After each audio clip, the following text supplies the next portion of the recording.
आप सब लोगों का स्वागत करता हूं। और आज हम आरसीएम पाठशाला के 88वें एपिसोड के ऊपर जो है पहुंच चुके हैं। काफ़ी लोगों के दिल की धड़कनें बढ़ती जा रही हैं कि बहुत तेज़ी से हम लोग आगे बढ़ते चले जा रहे हैं। माय डियर फ्रेंड्स, तो आज की बातचीत को शुरू करने से पहले थोड़ा कैमरा को साफ़ कर लिया जाए। यहाँ पे शायद कुछ डस्ट है। Yes, now it's looking quite good. चलिए, आज की बातचीत से पहले छोटा सा परिचय। मेरा नाम सुनील कागसर है। मैं पेशे से एडवोकेट हूँ। फ़िलहाल पंजाब और हरियाणा हाई कोर्ट चंडीगढ़ के अंदर मैं प्रैक्टिस कर रहा हूँ और आरसीएम पाठशाला का एक स्टूडेंट हूँ। मेरी धर्मपत्नी अनीता जी आरसीएम बिजनेस के अंदर स्टार पर्ल अचीवर हैं और हम दोनों मिलकर आरसीएम बिजनेस की गाड़ी को आगे बढ़ा रहे हैं। माय डियर फ्रेंड, चलिए आज एक बहुत ही ज़बरदस्त टॉपिक के ऊपर हम बात करेंगे। पर्सनैलिटी जो है इस बिज़नेस का बहुत ही अहम हिस्सा है। पर्सनैलिटी अगर हमारी अच्छी है तो हमारे रिजल्ट्स की जो संख्या है वो बढ़ जाती है। पर्सनैलिटी अगर हमारी अच्छी है, एक बार दोबारा से रिपीट करना चाहूँगा, पर्सनैलिटी अगर हमारी अच्छी है तो हमारे रिजल्ट्स की संख्या बढ़ जाती है। रिजल्ट्स को जो है बहुत ज़्यादा प्रभावित करती है हमारी पर्सनैलिटी। हमारा जो जैसे हम दिखते हैं, पर्सनैलिटी की कुछ टेक्निक्स के ऊपर हम बात करेंगे कि पर्सनैलिटी को इम्प्रूव कैसे किया जाए। व्यक्तित्व जिसको बोलते हैं, एक आकर्षक व्यक्तित्व जो है बहुत से लोगों को अट्रैक्ट करता है। तो आरसीएम बिजनेस क्योंकि लोगों का बिजनेस है, इसलिए यहाँ पर जो है लोगों को हमें अट्रैक्ट करना है, हमें अट्रैक्ट लगना है ताकि लोग हमें पसंद करें और हम लोगों को पसंद आए। मतलब ये वाइस वर्सा है। तो माय डियर फ्रेंड्स, चलिए पर्सनैलिटी के बारे में बात करते हैं। सबसे पहली चीज़ ध्यान रखिएगा कि पर्सनैलिटी जो है आपके रिजल्ट्स को कई गुना बढ़ा सकती है। ये मल्टीप्लाई कर सकती है आपके रिजल्ट्स को। जो है इसको कहते हैं चक्रवृद्धि ब्याज। ये चक्रवृद्धि ब्याज लग सकता है आपके बिजनेस के अंदर। आप अपने बिजनेस को अगर बढ़ाना चाहते हैं तो ध्यान दीजिएगा पर्सनैलिटी के ऊपर। आज के टॉपिक को जरा ध्यान से देखिए। पर्सनैलिटी जो है इंप्रूव करने के लिए एक व्यक्ति चाहिए। एक व्यक्ति है जो आपकी पर्सनैलिटी को वो इंप्रूव कर सकता है। और क्या आप उस आदमी का नाम जानना चाहते हैं? और वो व्यक्ति है आप खुद। आप खुद अपनी पर्सनैलिटी को इंप्रूव कर सकते हैं। इसके लिए किसी बाहरी व्यक्ति की ज़रूरत नहीं पड़ती। You are the only person जो अपनी पर्सनैलिटी को इंप्रूव कर सकते हैं। पर्सनैलिटी का मतलब ये भी होता है कि अपने व्यक्तित्व के गुणों का विकास करना, अपने अंदर जो है इम्प्रूवमेंट लेके आना। देखिए, जब आप पर्सनैलिटी को इम्प्रूव करते हैं तो आप अलग से नज़र आते हैं, आप लोगों से अलग से नज़र आते हैं। तो पर्सनैलिटी के ऊपर हमें ध्यान देना चाहिए, क्योंकि अदरवाइज भी जो है कहा जाता है कि हम आरसीएम बिजनेस का हम एक चलता फिरता शोरूम है। हम अगर अच्छे दिखेंगे तो लोगों को पता लगेगा। अदरवाइज अगर हम पर्सनैलिटी वाइज ठीक नहीं है और हम बात कर रहे हैं कि आरसीएम बिजनेस में बहुत बड़ी चीज़ें हैं, बहुत मान सम्मान है, बहुत पैसा है, ये है वो है, अगर ये सारी चीज़ें सिर्फ बोल रहे हैं और दिख नहीं रहा है, शरीर के ऊपर कुछ दिख नहीं रहा है, तो लोगों को बात समझ में नहीं आएगी कि हम इतने बड़े इंडस्ट्री के अंदर काम कर रहे हैं। जब हम कहते हैं कि हमारे पास 600 प्रोडक्ट्स की डिस्ट्रीब्यूटरशिप है, अब ये 900 के करीब जा चुकी है, 900 प्रोडक्ट्स की डिस्ट्रीब्यूटरशिप है, तो आदमी सबसे पहले हमारे चेहरे, हमारे हाव भाव की तरफ देखता है कि है भी कि नहीं है। तो सामने वाले को एक मिनट में अंदाज़ा हो जाता है कि हमारे पास ऐसी कोई चीज़ है या नहीं है। तो माय डियर फ्रेंड्स, पर्सनैलिटी के लिए जो है ना, एक और बात मैं आपसे शेयर करना चाहूँगा कि हर कंपनी जो है ना, आरसीएम के अलावा जो मार्केट में जितनी भी कंपनीज़ हैं, वो किसी न किसी व्यक्ति को अपना हीरो चुनती हैं जो उनके लिए प्रचार करता है। आरसीएम बिजनेस के लिए जैसे ही हमारा फॉर्म भरा जाता है, हम इस कंपनी के डिस्ट्रीब्यूटर बनते हैं, डायरेक्ट सेलर बनते हैं। अब आप ही इस कंपनी के आरसीएम के अमिताभ बच्चन हैं, आप ही इस कंपनी के डायमंड हैं, आप ही इस कंपनी के बीसीजी हैं, आप ही टीसीजी हैं, आप ही केसी छाबड़ा हैं, आप ही डायमंड सुरेंद्र वत्स हैं। क्योंकि एक्चुअली आप मिल रहे हैं ना लोगों से सीधे, डायरेक्ट वो वत्स साहब तक नहीं मिल रहे हैं, वो डायरेक्ट टीसीजी को नहीं जानते हैं लोग, वो बीसीजी को भी नहीं जानते हैं, वो बच्चन साहब को भी जो है आरसीएम के बारे में बहुत कम जानते हैं, लेकिन सबसे पहले वो आपको देखते हैं। तो आप जो हैं, आप इस कंपनी के ब्रांड एम्बेसडर हैं, आप इस कंपनी के हीरो हैं। तो क्या हमें नहीं लगता कि हमें हीरो की तरह से दिखना चाहिए? हम हीरो की तरह से नज़र आने चाहिए, जैसे हीरो नज़र आते हैं, जैसे फिल्म स्टार नज़र आते हैं, जिनको लोग फॉलो करते हैं, जिनकी बात को मान लेते हैं, चाहे वो जैसा मर्जी किसी भी प्रोडक्ट का प्रचार कर दें। एक साबुन, जिस साबुन को कभी एक हीरोइन हाथ लगाकर भी नहीं देखती, छूकर भी नहीं देखती, लेकिन उसके कहने से बहुत से लोग, करोड़ों लोग खरीद लेते हैं। क्यों? क्योंकि पर्सनैलिटी भी बहुत बड़ा रोल अदा करती है। लोग, उनके मिलने वाला कुछ नहीं है उससे उनको, लेकिन उनकी पर्सनैलिटी लोगों को आकर्षित करती है। तो इसी तरह से हमारी पर्सनैलिटी भी हमें इम्प्रूव करनी है, ताकि लोग आकर्षित हो सकें, लोग हमें देखें, पूछें कि यार ये क्या कर रहा है आजकल, तुम कर क्या रहे हो। आपके गली मोहल्ले के लोग जो है नज़र आपके ऊपर रखें, और आप वो लोग पूछें कि बदले से कैसे नज़र आते हो। बीसी छाबड़ा जी तो एक बहुत ही ज़बरदस्त बात इस बारे में बताते हैं कि हफ्ते में 7 दिन है, आप 7 के 7 दिन के लिए जो है ना अलग टाई रखें, अलग कलर का जो है अपना जो अलग अलग जो है वेशभूषा रखें। आज ये, कल वो, परसों वो। लोग पूछेंगे यार कर क्या रहे हो, ऐसा करते क्या हो। तो धीरे धीरे करके जब आपको लोग देखेंगे कि कमाल है यार, सूट बूट में निकलता है बंदा, कुछ न कुछ तो खास है, तो लोगों के अंदर जिज्ञासा जागेगी। तो पर्सनैलिटी बहुत ज़्यादा इंपॉर्टेंट पार्ट प्ले करती है। पर्सनैलिटी की 4 टेक्निक्स हैं जो मैं आपसे शेयर करना चाहूँगा। ABCD टेक्निक, पर्सनैलिटी की ABCD technique. A for appearance, यहाँ लिख देते हैं ABCD। A फॉर अपीयरेंस, आप दिखते कैसे हैं। पर्सनैलिटी के इम्प्रूव करने के लिए हमारा दिखना, अच्छा दिखना बेहद ज़रूरी है। तो दिखने के लिए जो सबसे पहली चीज़ है वो है कि हमारी जो शर्ट है वो या तो वाइट कलर की हो, वाइट शर्ट, या फिर वो लाइट कलर की, हल्के कलर की, क्रीम कलर की, लाइट क्रीम, वाइट शर्ट या लाइट क्रीम कलर की शर्ट, और पैंट जो है डार्क पैंट। पर्सनैलिटी के लिए वाइट शर्ट और डार्क कोट है या पैंट है, और उसके साथ साथ में शूज़ अच्छी तरह से पॉलिश किए हुए, अच्छी तरह से पॉलिश्ड शूज़ हमारे पास होने चाहिए। ऐसे नहीं कि जूते जो हैं उनके ऊपर धूल चढ़ी हुई है और लोग देख रहे हैं यार ये क्या, कैसा आदमी है। वो कहते हैं ना। एक और चीज़ मैं आपसे शेयर करता हूँ जो बहुत ज़बरदस्त है। सबसे पहली जो नज़र है, किसी भी आदमी की नज़र जो है, चाहे हम जिस भी लेवल पे हों, चाहे कितने भी अमीर हो, जूतों से देख के लोग औकात का अंदाज़ा लगा लेते हैं। लोग पहचान जाते हैं कि ये आदमी क्या है।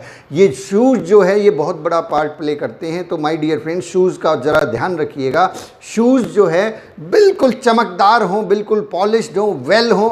शूज़ से जो है ना, पता नहीं ये कौन सी साइकोलॉजी है, मुझे भी आज तक पता नहीं लगा, लेकिन ये हकीकत है। कई किताबों में मैंने इस बात को पढ़ा है कि लोग जो हैं अक्सर जूतों को ज़रूर नोटिस करते हैं कि आपने किस तरह का शूज़ पहना हुआ है। तो माय डियर फ्रेंड्स, शूज़ का बहुत इंपॉर्टेंट पार्ट है। तो लाइट कलर की शर्ट, वाइट शर्ट हो तो और भी अच्छा है, या फिर क्रीम कलर की लाइट शर्ट और डार्क पैंट उसके ऊपर होगी, और अच्छी तरह से आप अपने पॉलिश्ड शूज़ हैं उसको लेके जो है ना, आप इस तरीके से पहनकर आप बाहर जाएंगे तो बहुत सारा जो है फ़ायदा होने वाला है। चलिए आगे बात करते हैं। नेक्स्ट पॉइंट है इसके अंदर, दाढ़ी बना के जाएं, दाढ़ी बनाएं डेली, साफ डेली।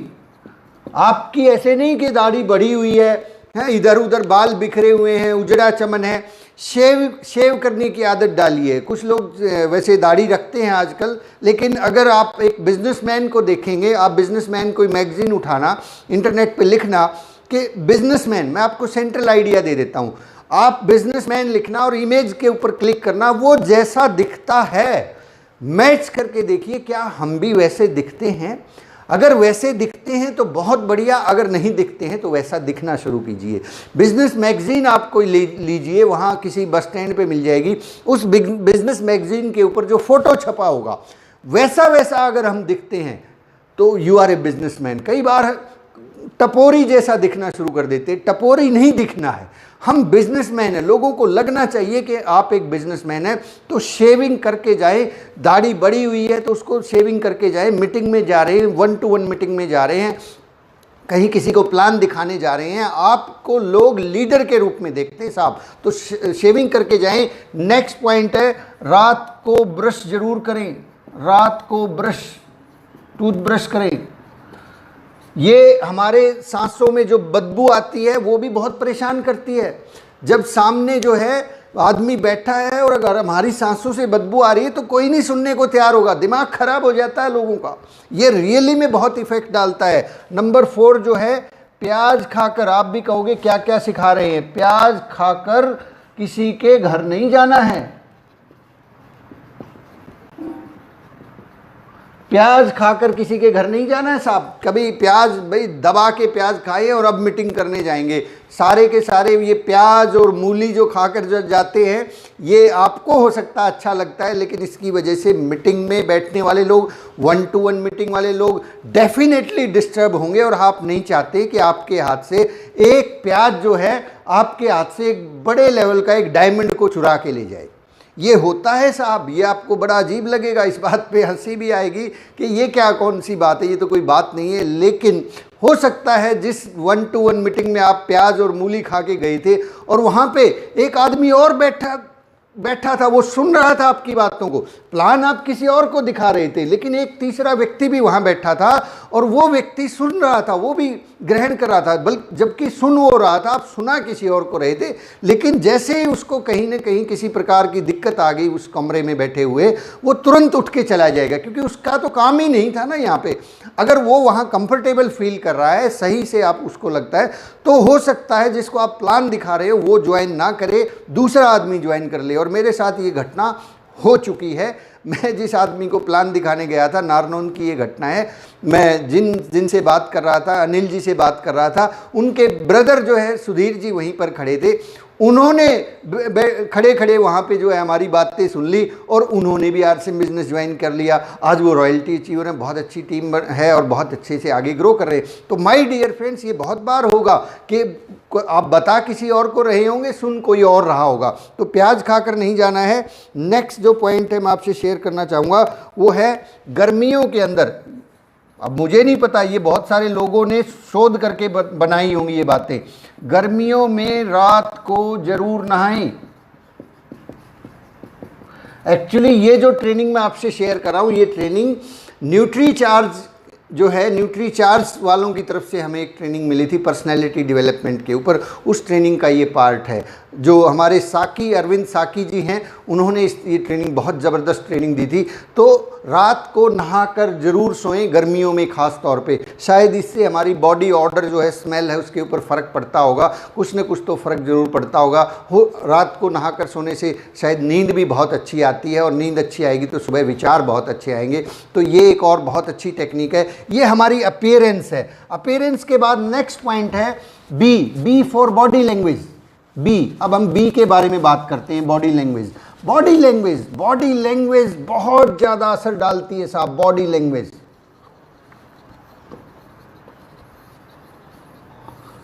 हमारे से ज़्यादा हमारी बॉडी लैंग्वेज बात करती है।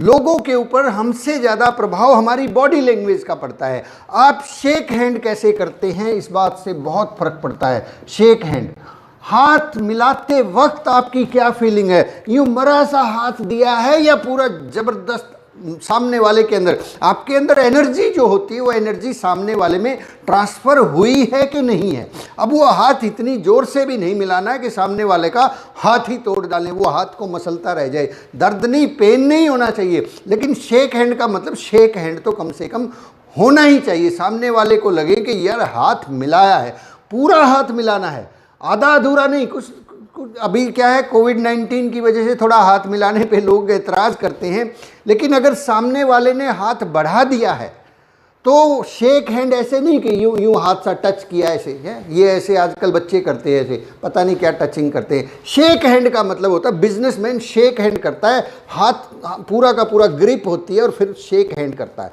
ऐसे नहीं कि भाई, और दूसरा ये भी नहीं करना कि हाथ को पकड़ के पूरा मरोड़ ही दो कि पूरा आज तो शेक ही निकाल के रखूँगा। शेक नहीं निकालना है उसका, शेक हैंड करना है। लगे कि एनर्जी जो है आपके अंदर है और वो एनर्जी ट्रांसफ़र होती है। ये first impression is the last last impression, आप कैसे दिखते हैं, फिर आपका शेक हैंड किस प्रकार का है। और ये शेक हैंड किससे करना है? शेक हैंड हम बराबर वालों से शेक हैंड करना है, और जो हमारे बड़े हैं, जो हमारे बराबर वाले हैं उनसे शेक हैंड करना है, और जो हमसे बड़े हैं उनको नमस्ते, नमस्ते, नमस्कार, जो भी आपको आदाब, सत श्री अकाल, जो भी आप जो है बोल, जो आपके उस एरिया के अंदर प्रचलित है उसको इस्तेमाल करें। नमस्ते, नमस्कार। महिलाओं के साथ नमस्ते, ध्यान रखिएगा, महिलाओं के साथ शेक हैंड नहीं करना है। No, it is not allowed in our system. हाँ, आप महिला हैं, महिला आप शेक हैंड कर सकते हैं, बट ध्यान रखिएगा, gents and ladies it is not allowed and permissible. तो वहाँ पे अगर आप लेडीज़ के साथ हैं तो वहाँ पे नमस्कार करिए, नमस्ते कीजिए, अदब से सर झुकाइए। तो ये हमारी एक परंपरा है। और बड़े जो हैं उनसे भी शेक हैंड अवॉइड करें, उनको भी नमस्ते करें, प्रणाम करें, उनके पैर छुएं। ये अपने आप में आपकी पर्सनैलिटी को, जब आप किसी घर में प्लान दिखाने के लिए जाते हैं, आपके हम उम्र हैं, आप उनसे शेक हैंड करते हैं, और वहाँ उनके पिताजी बैठे हैं, उनकी माताजी बैठे हैं, उनके बड़े भाई बैठे हैं, आप उनसे नमस्ते करके अगर आपने उनका आशीर्वाद ले लिया, पैर छू लिए, तो माय डियर फ्रेंड्स, आपका आधा काम यहीं पे हो गया। अब आपकी जो बात है वो न केवल वो सब लोग सुनने वाले हैं, वो अपने बच्चों को भी कहेंगे कि यार ये जो आदमी जो बात कर रहा था, बेटा इसकी बात को ज़रा ध्यान से सुनना। आपने बिल्कुल जो है इस चीज़ का बहुत बहुत फ़र्क पड़ता है साहब, आपका जो अपीयरेंस है और उसके बाद आपकी जो बॉडी लैंग्वेज है। आपने महिलाओं को नमस्ते किया, और उसके साथ साथ में तीसरा पॉइंट है साहब, नेक्स्ट पॉइंट है आई कॉन्टैक्ट।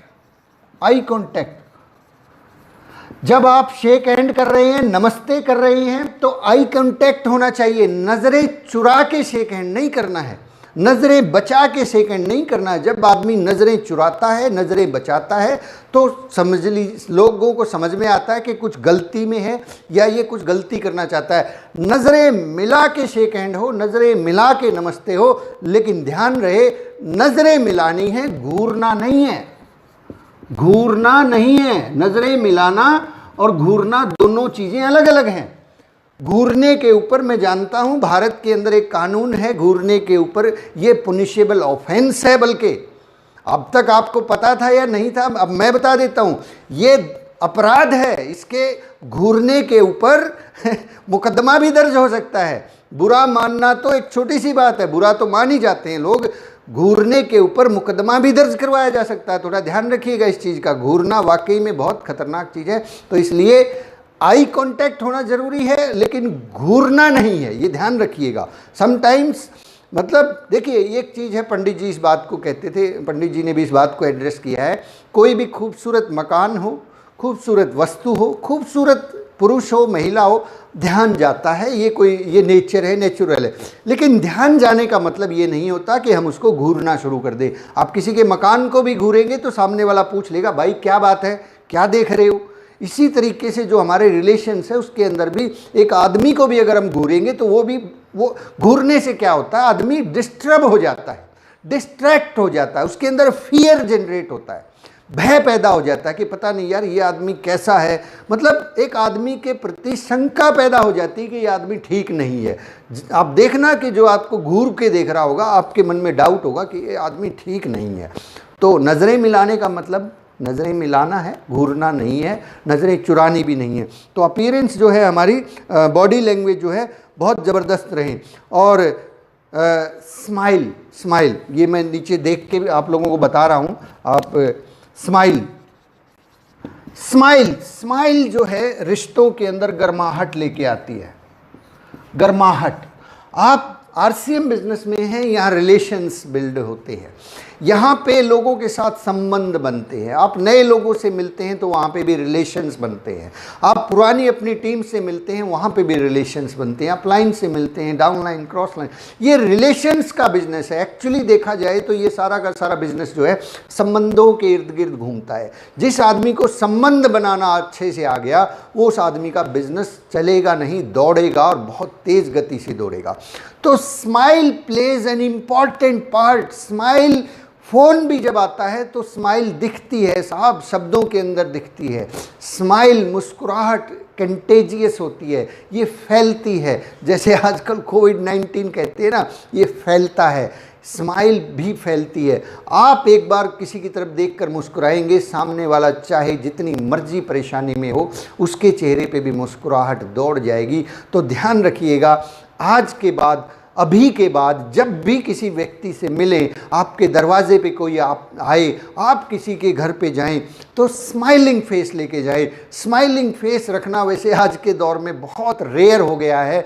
मुस्कुराते हुए चेहरे लोग देखना तो चाहते हैं लेकिन मुस्कुराते नहीं हैं। मुस्कुराहट फ्री में मिलती है और मुस्कुराने की वजह से कहते हैं सैकड़ों तरह की बीमारियां दूर रहती हैं हमारे से। हमारे शरीर के अंदर बहुत सारी बीमारियां जो आती हैं, उन बीमारियों का बड़ा एक मोटी वजह जो है, साइंटिस्ट ने ये बताया है कि लोगों ने मुस्कुराना बंद कर दिया है। तो मुस्कुराएं साहब, लेकिन ऐसे नहीं कि मीटिंग करते हुए सारा टाइम ही बस मुस्कुराते ही रहे।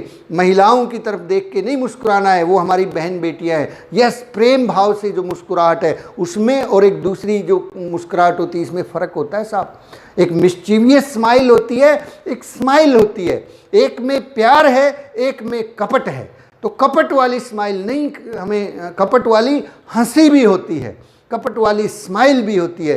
ये मुझे एक्सप्लेन करने की ज़रूरत नहीं है, ये हम सब लोग बखूबी जानते हैं कि हम जब मुस्कुराते हैं तो वो एक्चुअली अंदर से आती है साहब। अंदर जो भरा हुआ है ना, अंदर जो भरा हुआ है वही बाहर निकल के आता है। तो अंदर अगर हमारे अंदर, मन में, दिल में, दिमाग में जो है इज्जत है, श्रद्धा है, प्रेम है, तो डेफिनेटली वो स्माइल जो है इज्जत वाली स्माइल होगी, श्रद्धा वाली स्माइल होगी, प्रेम वाली स्माइल होगी। तो मुस्कुराहट जो है वो फ्री में है साहब। इस मुस्कुराहट को बांटते रहिए, अच्छे से लोग आपको पसंद करेंगे। वो 3 फीट फार्मूला जो है, मुस्कुराना उसकी पहली कड़ी है। जब आपके आसपास से 3 फुट दूरी से कोई आदमी गुजर रहा है और आपने उसको स्माइल कर दिया, स्माइल के साथ नमस्ते कर दिया, हेलो कर दिया, तो माय डियर फ्रेंड्स, वो आदमी ज़रूर आपसे अट्रैक्ट होगा और आपकी पर्सनैलिटी देख के वो ज़रूर ये सोचेगा यार आदमी बहुत अच्छा है, उसका मन करेगा आपके साथ बात करने के लिए। तो स्माइल करें, ऑलवेज स्माइल। परिस्थितियाँ आती हैं जाती हैं, होता है साहब, मानता हूँ कि कई बार नहीं होता है स्माइल, लेकिन स्माइल करने के लिए, उत्साहित रहने के लिए एक टेक्निक हमने आपसे शेयर की थी कि जब मीटिंग के लिए जा रहे हैं, 1-to-1 मीटिंग, होम मीटिंग, तो अगर स्माइल नहीं है, उदासी है, कोई चीज़ है, घटना हो गई है, तो थोड़ा उछल कूद करें, पानी से मुंह को धो लें, कुछ ना कुछ ऐसी चीज़ करें, थोड़ा सा अपने आप को कोई सॉन्ग प्ले कर लें ताकि हमारा माइंड जो है वो सेटअप हो जाए। तो my dear friends, smile, always smiling face हमारा होना चाहिए। नेक्स्ट जो है हमारा तीसरा जो है, थर्ड जो टॉपिक है, C for communication skills. Communication skills personality का एक बहुत इंपॉर्टेंट पार्ट है, कम्युनिकेशन स्किल।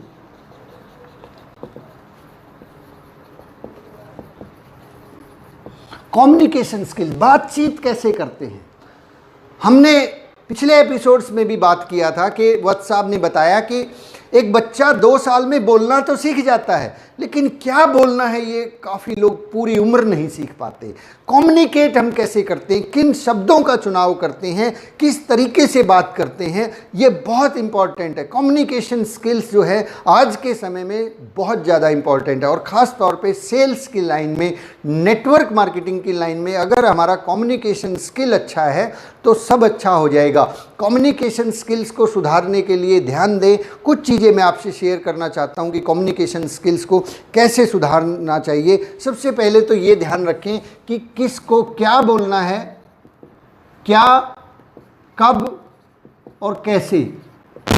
ये 3 चीज़ें, क्या, कब और कैसे बोलना है, इस चीज़ में इंप्रूव कीजिए। हमेशा अपने आप को डेली चेक कीजिए, डेली इंप्रूव करते रहिए कि क्या बोलना है, कब बोलना है और कैसे बोलना है, तरीका क्या है बोलने का। अब बातचीत किस तरीके से करते हैं, तो ये क्या, कब और कैसे बोलना है और क्यों बोलना है, ये भी एक बहुत इंपॉर्टेंट बात है। क्यों बोलना है, ये चीज़ें अगर आप ध्यान रखेंगे, क्या, कब, क्यों और कैसे बोलना है, इम्प्रूवमेंट ये देखिए सीखी जा सकती है। आप धीरे धीरे करके इम्प्रूव करेंगे। कई बार कोई बात बोलनी नहीं होती वो बोल देते, कोई चीज़ नहीं बोलनी होती वो बोल देते। तो ये क्या, कब, कैसे, पहले तोलो फिर बोलो। ये बहुत अच्छी बात किसी साथी ने लिखी है, मैं नाम तो नहीं पढ़ पाया। पहले तोलो फिर बोलो। वैसे नेटवर्क मार्केटिंग की एक और कोटेशन है कि सोचने से पहले सोचो कि क्या सोचना है। दुनिया ये सिखाती है कि बोलने से पहले सोचो कि क्या बोलना है। नेटवर्क मार्केटिंग में एक और स्टेप फर्दर जाना पड़ता है कि सोचने से पहले सोचो कि क्या सोचना है, क्योंकि जो सोचेंगे वही बोलेंगे। तो सोचने से पहले सोचना कि क्या बोलना है। मीटिंग में जा रही है तो सोच के जाइए क्या बोलना है, कब बोलना है, कैसे बोलना है, कितना बोलना है। कई बार कितना के ऊपर थोड़ी सी बात याद आ गई। स्टेज पे बहुत से लोगों को जब माइक हाथ में आ जाता है ना, छोड़ते ही नहीं है। वो सीनियर लीडर जो आए हुए उनके नाम का सारा सेमिनार ही कर डालते हैं। तो ये कितना बोलना है ये बहुत इंपॉर्टेंट है। इससे हमारी पर्सनैलिटी का पता लगता है कि हम क्या है। तो माय डियर फ्रेंड्स, ध्यान रखिएगा। नेक्स्ट है, आपने जो है दिमाग को ठंडा रखना है, ठंडे दिमाग से बातचीत करनी है।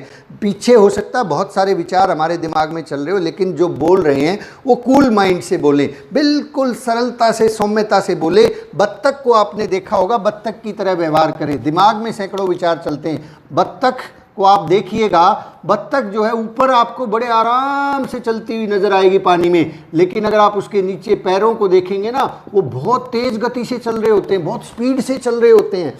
तो इसी तरह से हमारे दिमाग में अंदर बहुत सारे विचार चल रहे होते हैं, लेकिन सामने सौम्यता से बात करते चले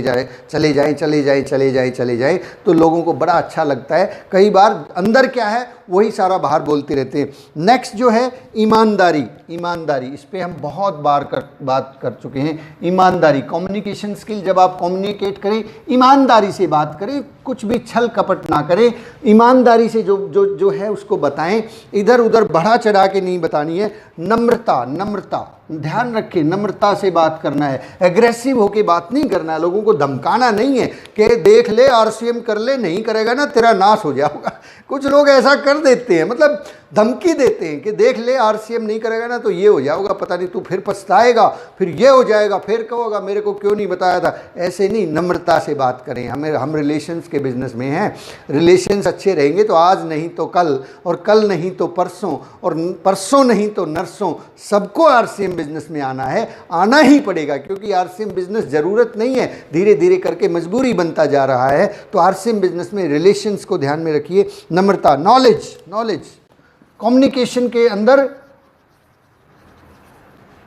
नॉलेज, आपको जानकारी कितनी है ये बहुत मायने रखता है। अगर जानकारी है तो कम्युनिकेशन अच्छा होगा। इसके लिए books, read books, listen tapes, listen your upline, listen trainings, ये जो चीज़ें हैं ये आपकी कम्युनिकेशन स्किल के अंदर। कुछ लोग कहते हैं सर पता नहीं मेरी बात को लोग सुनते ही नहीं है, मानते नहीं है, कम्युनिकेशन कैसे स्किल बढ़ाई जा सकती हैं। साहब इसको बढ़ाने के लिए लोक व्यवहार का एक पेज रोजाना पढ़ना शुरू कीजिए। आपकी मैं गारंटी कर सकता हूँ सर, आपको गारंटी लिख के दे सकता हूँ, आपको 10,000 रुपये के स्टैम्प पेपर पे लिख के दे सकता हूँ। आज आप लोक व्यवहार को उठाइए और उसको लगातार अगले 5 साल तक पढ़ते रहिए, एक पेज रोज पढ़ते रहिए। अब शुरू कीजिए, शुरू में 90 दिन के लिए शुरू कीजिए, लंबा ना सोचे, आपको डर लगेगा। उसके बाद रिपीट करते चले जाए। मैं गारंटी दे सकता हूँ आप दुनिया का वो चुंबक बन जाएंगे जिसकी तरफ लोग खींचे आएंगे, अपने आप आएंगे। लोग आपके पास आके आपको कहेंगे सर मेरा भी फॉर्म लगाइए ना, मुझे भी आरसीएम ज्वाइन करवाइए। लोक व्यवहार में बहुत खतरनाक ताकत है और ये कम्युनिकेशन स्किल्स को इम्प्रूव करने का सबसे बेस्ट टूल है। तो लोक व्यवहार को पढ़िए। नाम याद रखें, नाम, लोगों के नाम याद रखें, नाम से संबोधन करें। लोगों को अपना नाम सबसे प्यारा होता है, तो लोगों के नाम याद रखने की आदत डालें। नाम याद रखेंगे तो लोगों को अच्छा लगेगा। आई की जगह पे, एक और लास्ट पॉइंट, आई की जगह पे यू शब्द का इस्तेमाल करें। आई, मैं नहीं, यू, आप, हम, ये शब्द इस्तेमाल करना है। ये कम्युनिकेशन स्किल का एक और इम्पॉर्टेंट पार्ट है। लास्ट जो है डी, ABCD टेक्निक। डी जो है डेमोन्स्ट्रेशन, ये बहुत इंपॉर्टेंट है। डेमोन्स्ट्रेशन क्या होता है? हिंदी में इसको शायद प्रदर्शन कहते हैं। प्रदर्शन पर्सनैलिटी का एक और पार्ट है। प्रदर्शन कैसे करते हैं? प्रदर्शन करने के लिए टूल्स का इस्तेमाल करें साहब, टूल्स। बुक्स का इस्तेमाल करें, सीडीज का इस्तेमाल करें, प्रेजेंटेशन, कॉपी पेन साथ में लेके जाएं। कभी किसी के घर पे प्लान देने जा रहे हैं तो कॉपी पेन लेके जाएं। अगर आप कॉपी पेन लेके नहीं जा रहे हैं, उनसे ही मांग रहे हैं, इट इज़ इंसल्टिंग। ये इंसल्टिंग जैसा लगता है कि यार ये प्लान दिखाने आया था, कॉपी पेन है ही नहीं इसके पास। तो कॉपी पेन साथ में लेके जाएं, डेमोन्स्ट्रेशन बढ़िया तरीके से करें, आधुनिक सुविधाओं का इस्तेमाल करें, प्रोडक्ट्स का सेट अलग से लेके जाएं। ऐसे नहीं कि प्रोडक्ट्स का सेट है ही नहीं, प्रोडक्ट का सेट आपके पास हो। इस बारे में हम पहले बात कर चुके हैं कि जब प्लान दिखाने के लिए जाएं तो किस प्रकार से जाएं। बुक्स हो हमारे पास, प्रोडक्ट्स का सेट हो, और सीडी वगैरह जो है वो अरेंज करके लेके जाएं, कब कौन सी सीडी वीडियो प्ले करना है। ये डेमोन्स्ट्रेशन जो है पर्सनैलिटी का पार्ट है। वो एक आदमी है उलझ पुलझ है, पता ही नहीं कौन सी किताब है, झोले में हाथ मारा, वहाँ से पता ही नहीं लग रहा कौन सी किताब निकालनी है। कभी ये निकाल रहा है, कभी वो निकाल रहा है, कभी वो निकाल रहा है। वो ढूंढ रहा है हेल्थ गार्ड की बुक, हेल्थ गार्ड की बुक ही नहीं मिल रही है उसको। हेल्थ गार्ड की बात कर रहे थे, हेल्थ गार्ड ये है वो है, और ढूंढ रहे हैं झोले के अंदर। फिर कहते हैं देखना वहाँ डिग्गी में होगी, वहाँ पड़ी होगी, एक बार देखियो, ढूंढियो। ये जो है ना, ये घटना जो है लोगों को डिस्ट्रैक्ट करती है कि यार, मतलब लोग पता है फिर क्या सोचेंगे, ये बेवकूफ़ आदमी है, इसको पता ही नहीं है, ये मैनेजमेंट इसको आता नहीं है, तो बिजनेस की बात करता है। तो ये जो फीलिंग्स जो हैं, ये फीलिंग्स बहुत सारा रोल प्ले करती हैं। जब हम बात करते हैं लोग हमारे बारे में क्या सोचते हैं, क्या उनको ऐसा लगता है कि कितना ज़बरदस्त व्यक्ति है, कितना अच्छा आदमी है, कितनी अच्छी पर्सनैलिटी है, कितने अच्छे इसके एटिकेट्स हैं, कितने अच्छे तरीके से बात करता है, कितने सिस्टमाइज तरीके से ये बात कर रहा है, वीडियो प्ले करना है, बुक्स दिखानी है, प्रोडक्ट्स दिखाने, सब कुछ सिस्टम में है। तो सिस्टमाइज जब आप होंगे, आपका डेमोन्स्ट्रेशन बहुत बढ़िया होगा, तो लोग हमें लाइक करेंगे। और जिस काम को जो है, विजय बुधवार जी ने कहा कि जिस काम को सालों में नहीं किया जा सकता, वो काम महीनों में हो सकता है। ये बहुत ज़्यादा इफेक्ट डालता है। मुझे लगता है कि ये हमारे रिजल्ट पर 50% से ज़्यादा रिजल्ट इम्प्रूव हो सकते हैं, 50%। आपकी स्पीड डबल हो सकती है। आप अपने बिजनेस को डबल करना चाहते हैं तो इस ट्रेनिंग को जो है लगातार देखें। और लास्ट बट नॉट लीस्ट, देखें, सीखें और सुधार करें। देखें, सीखें और सुधार करें। देखें, सीखें और सुधार करें। देखिए, ये जो आज की बातचीत है, ये एक दिन में अचानक से होने वाली नहीं है। ABCD टेक्निक जो है, अपीयरेंस, B4 हमारा जो था बॉडी लैंग्वेज, कम्युनिकेशन स्किल्स, और फिर हमारी जो लास्ट पॉइंट है डेमोन्स्ट्रेशन। ये चारों की चारों चीज़ों को आने में, बॉडी लैंग्वेज, अपीयरेंस आने में आज से ही आप शुरुआत कर सकते हैं, अच्छी सी ड्रेसअप कर सकते हैं। बॉडी लैंग्वेज आप लगातार देखें, सीखें और सुधार करें, सुधार किया जा सकता है। कम्युनिकेशन स्किल्स सुधार की जा सकती है। डेमोन्स्ट्रेशन को हम आज से ही सुधार सकते हैं। आज से हम अपना प्लान दिखाने जाएं तो बड़े अच्छे से डेमोन्स्ट्रेट करें। तो माय डियर फ्रेंड्स, आज की बातचीत से आशा करता हूं कि आपको जो है काफ़ी चीज़ें जो है इम्प्रूव करने को मिलेंगी। देखें, सीखें, सुधार करें। आप मेरे अंदर भी देख सकते हैं, पहला वीडियो जब हमने शूट किया था उसमें और आज के अंदर बहुत सारा फ़र्क है। ये केवल जो है देखें, सीखें और सुधार करने की वजह से है। आई कांटेक्ट नहीं कर पाता था, आजकल आई कांटेक्ट हो रहा है। स्माइल कम होती थी। पहला वीडियो जब मैंने बनाया था तो उस वीडियो को देख के मुझे ही गुस्सा आ गया था कि ये क्या बना डाला है। तो ये चीज़ें प्रैक्टिस से आती हैं, लेकिन उन्हीं लोगों को आएंगी जो देखते रहेंगे, अपने आप को चेक करेंगे, सीखते रहेंगे, किताबों को पढ़ेंगे और सुधार करते रहेंगे, लगातार इम्प्रूव करते रहेंगे। ये निरंतर चलने वाली प्रक्रिया है और धीरे धीरे करके आप भी जो है बिल्कुल एक हीरो की तरह से नजर आएंगे। लोग आपकी बात को यस कहेंगे। जिसको प्लान दिखाने जाएंगे वो भी ज्वाइन होगा, जो बैठ के सुन रहा है वो भी ज्वाइन होगा। तो माय डियर फ्रेंड्स, आज की बातचीत को यहीं पे समाप्त करते हैं। कल सुबह फिर से मिलते हैं। बातचीत अच्छी लगे तो 90 डेज़ का कोर्स शेयर कीजिएगा, अपनी टीम्स के अंदर शेयर कीजिएगा ताकि बहुत से लोग इसका फ़ायदा उठा सकें। बहुत बहुत शुक्रिया। Thank you very much. जय RCM, जय भारत, वंदे मातरम। Thank you.